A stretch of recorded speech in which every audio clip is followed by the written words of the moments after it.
Hər vaxtınız xeyir olsun. Mən 3 il Ağdaş rayon mərkəzi xəstəxanasında işləmişəm və işlədiyim müddətdə intikam doktoru məni hər dəqiqə, hər an incidir. Tam 1 il müddətinə hər gün məni otağına çağırıb, hər gün kameralardan da açılıb bilinə bilər, hər gün məni, yəni psixoloji olaraq hər dəfə məni incidib. Bilirsiniz ki, bir işçini psixoloji olaraq incitmək olmaz. Necə işlədiyimi heç bilməmişəm. Dəfələrlə məni təhdid edirdi ki, səni il tamamında, müqavilənin bitəndə səni işdən çıxardacam.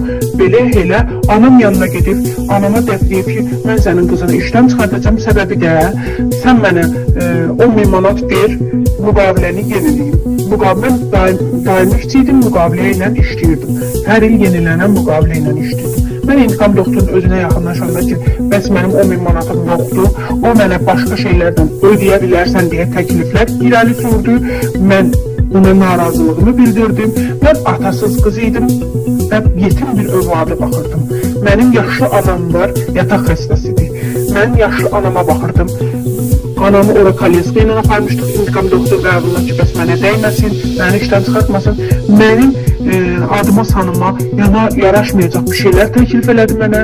Mən o təkliflərin hamısına narazılığımı bildirəndən sonra intikam doktor şura iclası keçirdi. Şura iclasının heç bir açıqlaması olmadan məni orada təhqir elədi.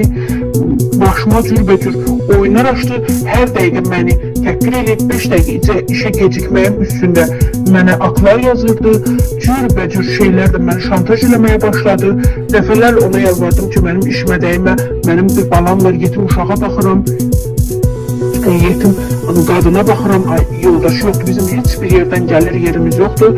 İntikam doktor hər dəfəsində mən Vüqar Qurbanova müraciət eləyəcəyim barədə intikam doktor xəbərdarlıq eləyəndən sonra təbibə yaxınlaşdım. Vüqar Qurbanovun qəbuluna getmək istədim. Vüqar Qurbanov əvvəl məni yaxşı qarşıladı.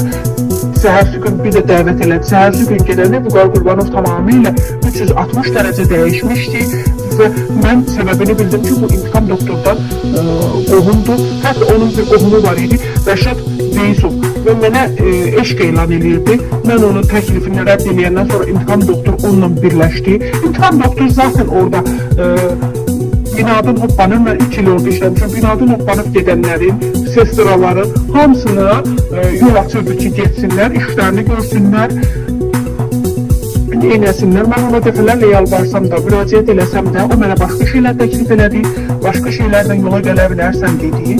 Mən heç birinə razılıq bildirmədim və məni bu günlər işlə